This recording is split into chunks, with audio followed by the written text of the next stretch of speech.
Good morning, everybody. It is July 31st, 2023. What time is it? It is 7:01 in the morning. Okay, so this is chapter 1 of Home for Erring and Outcast Girls. Part 1. Kate. Arlington, Arlington, Texas, August 2017. I crawl out of a hotel bed while it's still dark to meet the movers at my new house near the university. My furniture and boxes, enough to fill a few rooms, but not enough to weigh me down, were the last loaded into the huge van that pulled up to my old place. First in, first out. They place things where I want them and assemble my dining table and bed in 30 minutes. The house isn't much bigger than my apartment was, and with an extra bedroom and a garage, my belongings hardly dent the space. The van rumbles off to meet the next wanderers, and I take my first real breath since I gave strangers access to my possessions. My running shoes are near the top of my suitcase. I ditch my flip flops and tie the laces quickly.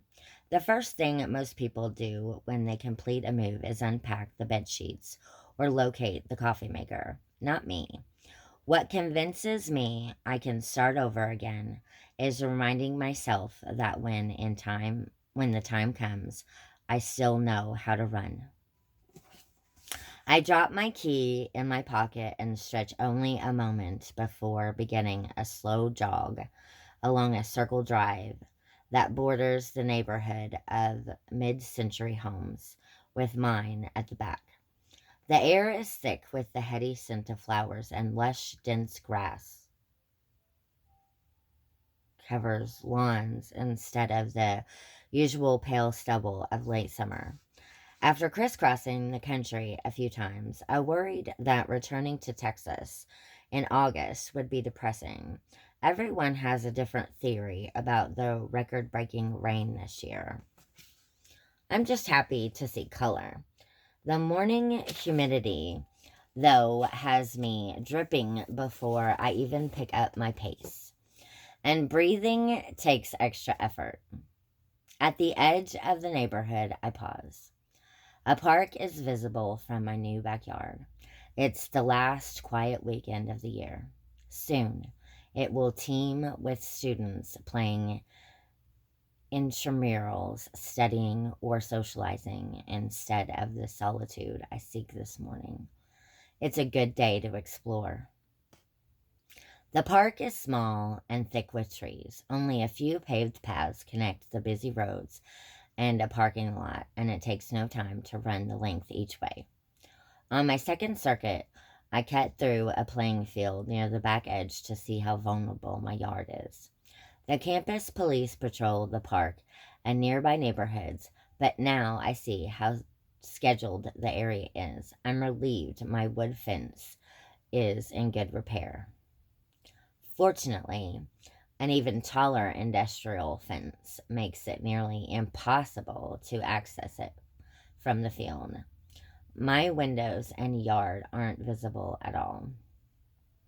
I slow my pace, cool down as the humidity allows, then walk, taking a long draw on my water bottle. The sun at the treetops now, and the sound of traffic is increasing, but still muffled by huge oaks. I walk toward the far corner of the park, curious what lies beyond in the dusky woods. I'm surprised to find another grassy area surrounded by a simple chain link fence. It's a small cemetery, memorial stones scattered here and there. An odd discovery in the modern day park. Perhaps early settlers buried their dead here, and the city graciously fenced the space instead of incorporating it into the park. A historical marker catches my eye near the gate. I struggle to read it in the early morning light. Cite of Barakaw Home and Cemetery. The Barakaw Rescue Society was organized at Waco in 1894 by the Reverend J.T. Upchurch, 1870, for the protection of homeless girls and unwed mothers. 9 years later, he opened the Barak Industrial Home at this site. 10 buildings were located here, including a print shop for publication of the Purity Journal. The cemetery, which contains more than 80 graves, was first used in 1904. 80 graves? It hardly looks big enough. Before I can finish reading the plaque, though, my gaze is drawn to movement inside the fence. A young woman lies in the grass, raven hair splayed against the green. She gazes straight up beneath a tall, jagged tree near the edge of the graveyard. Gray and leafless, the tree appears to be dead for years, perhaps struck by lightning. It's split nearly straight down the middle. I don't want to startle her, but I worry in spite of an intense desire to leave well enough alone. Is she ill, injured, or just resting? Suddenly, though, she stretches to stand, retrieves an overstuffed bag, and exits the cemetery without a word or even a glance in my direction.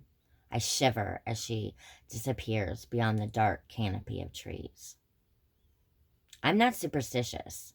I don't believe any place or person is haunted by anything but the past. But suddenly, that old saying about a ghost walking over a grave crosses my mind. And suddenly, I can't wait to get home. Okay, so that is all for Part 1, Chapter 1 of Home for Erring and Outcast Girls. If you like this content, like this video, or comment below. Thank you very much, and thank you for watching.